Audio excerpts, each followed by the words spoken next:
I still remember the sound of that gavel echoing off the marble walls like it was slapping me across the face. 15 years old, sitting in a courtroom that smelled like old books and coffee, and a man in a black robe looking at me like I was some kind of punchline. "Let me get this straight," he said, taking off his glasses, slow wiping them with a handkerchief, that smirk curling up on one side. "You're telling me your father, some black man from the east side of Flint, is one of America's most elite soldiers?" Folks in the room chuckled. Even the bailiff cracked a smile. My hands were trembling around a folder of papers, but my voice stayed steady. "Yes, sir," I said. "He's been serving for 12 years. He can't tell me where, but I know he's not the kind of man to walk away from his kid." My mom had been gone 6 months. Cancer took her fast. My grandma was holding on with chemo and faith. And here was the state saying I needed to be placed in foster care because my father abandoned me. They didn't know about the late-night calls from secure numbers, the coded phrases he used, the way his voice softened when he said my name. They didn't know about the little pin he gave me when I turned 10, telling me, "Keep this close, son, one day, it'll matter." All they saw was a kid in a thrift store blazer clutching a briefcase too big for his lap. The judge kept going, puffing himself up like a peacock.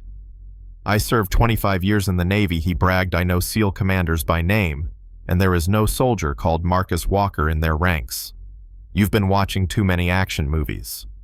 He leaned back, satisfied with his own cleverness. I wanted to shout to pound the table, but instead I looked him right in the eye and said, "You don't understand how classified operations work." He laughed, an ugly nasal sound, and so did the court-appointed lawyer assigned to me. "Son, this isn't a playground." The lawyer sighed. "You're in denial. It's time to grow up." My cheeks burned, but I thought of my dad's voice on the phone last week, breaking up with static. "Be patient, kid. Hold your ground. One day, the truth will show itself." So I sat straighter, and I touched that little pin on my lapel. Inside my briefcase, I had photographs, bank statements, and an old satellite phone with a retractable antenna. For years, I'd kept them tucked away, waiting for a day like this. When the judge asked why my dad never sent money, I laid out the bank statements showing regular deposits into a joint account, enough to pay for my school, my grandma's treatment, and still have some left over. The judge flipped through them, brow furrowing. "This doesn't prove anything," he muttered, but the numbers didn't lie. Then I pulled out the photo, 15 men in matching uniforms, not the kind you'd find at an Army-Navy store, but gear so specific even the judge tilted his head. "Where did you get this?" he demanded. "It was sent to me 2 years ago," I said. "Bottom right, look at the signature." Sure enough, there it was. Marcus Walker, Bravo team, date and location classified. The court clerk leaned over, squinting. The laughter in the room started to fade. I took out the satellite phone, next turned it so the digital display faced the judge. "Last week, 11:42 p.m. My father called me. 3 minutes, 17 seconds. Standard time for security comms." The lawyer scoffed. "Kid, you're making this up." I started rattling off codes and operation names. Deep current, silent anchor, trident breaker, the kind of names you don't just invent. The judge's smirk cracked. He'd been around enough to know I wasn't bluffing. He tried to regain control, slammed his fist on the bench. "Enough. If your father's really a SEAL, then why hasn't he shown up? Show us proof or admit you're lying." I took a breath, slid the official letter across the table. It had SEAL's watermarks, signatures. Naval Special Warfare Command. It read, "This confirms the indefinite extension of Operator Marcus Walker's mission due to unforeseen operational circumstances." The lawyer snatched it, turning it over, looking for signs of forgery. But the judge, a Navy man himself, saw what she couldn't fake: the font, the paper, the structure. His hand trembled just a little as he passed it back. I leaned forward. "Sir, during your deployments, did you call home every week? Did you tell civilians where you were?"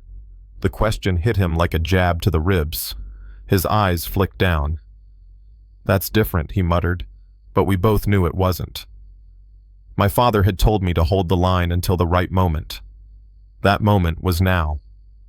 I reached up and unpinned the little insignia from my lapel. "Do you know what this is?" I asked. He frowned, squinting at the strange mix of symbols, naval anchor intertwined with an unfamiliar crest. Never seen it, he admitted. That's because it identifies families of operators in experimental units, I said quietly. It's not in any manual. I flipped it over, pressed a hidden sequence of dots on the back. A faint tone pulsed through the room. 5 minutes, I told him. Response protocol. The room went dead silent. Even my lawyer stopped shuffling papers. I stacked my documents back into the briefcase with the same neatness my dad taught me corners, aligned nothing out of place. The judge's face went pale. What did you just do? He asked. I called home. I said simply. Then faint at first, but growing louder came the sound, heavy engines outside the courthouse, brakes, screeching boots hitting pavement in perfect unison. The bailiff darted to the window, eyes wide. Sir, he whispered. The judge stood, automatically, muscle memory from his own service kicking in. Doors swung open like a movie scene, and there he was, my father marching in with 15 Navy SEALs behind him. Uniforms, crisp eyes, hard formation, tight. My dad wasn't a tall man, but when he walked into that courtroom, the air shifted. He came straight to the bench, saluted clean and sharp. Commander Marcus Walker, United States Navy SEALs, reporting in response to family emergency signal. The room stayed frozen. I stood, walked to him. Dad.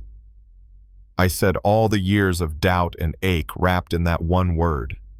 For a second, his military mask slipped, his eyes softening. He put a hand on my shoulder. Status report, son, he asked, voice low but full of pride. They tried to convince me you'd abandoned me, I said, nodding toward the judge and the lawyer. My dad turned his gaze, landing on the judge like a laser. Is that true? The judge swallowed hard. I had no knowledge of classified operations. Had no knowledge my dad repeated each word a hammer. So you assumed my kid was lying rather than admit your own limitations. One of the SEALs stepped forward with a sealed folder. Commander authorization documents arrived 20 minutes ago, he said. My dad handed it to the judge. This confirms everything: operations extended absence, congressional authorization for disclosure. The judge's hands shook as he read, color draining from his face. The lawyer pushed her chair back, avoiding eye contact. My dad straightened. My son has shown more courage and loyalty today than most adults I know. He's protected classified information, endured ridicule, and stayed true. Maybe you should be questioning your own character instead of his. The courtroom was so quiet you could hear the clock ticking. Can I go home now? I asked, voice small again for the first time all day. My dad looked at me and smiled, a real smile, nothing military about it. Yes, son, you can go home. We walked out together, the SEALs falling into formation behind us. At the door, I turned back once. The judge was still standing there, folder trembling in his hands, all that arrogance gone. 2 months later, I started at a military prep school, full scholarship offered by Naval Special Warfare Command. I wore my uniform with pride, the pin now sewn into my jacket. My dad had been promoted, leading a new training program. The judge faced a federal investigation. The lawyer lost her license. The video of that day leaked online, sparking a national conversation about bias, about how we treat kids who don't fit our assumptions. Sometimes I walk across campus and catch myself smiling. People still whisper about me, that's the kid from the courtroom, but I don't mind. My dad tells me honor's not something they can take from you. It's something you carry whether they believe in it or not. And I've learned that the best revenge isn't crushing the people who doubted you. It's building a life so undeniable they can't ignore it. So I want to ask you, have you ever been in a situation where nobody believed you, where people mocked your truth until it was too late?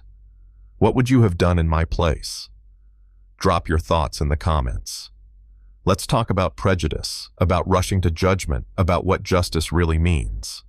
Because sometimes the only way to make them see the truth is to stand your ground until it walks through the door in uniform.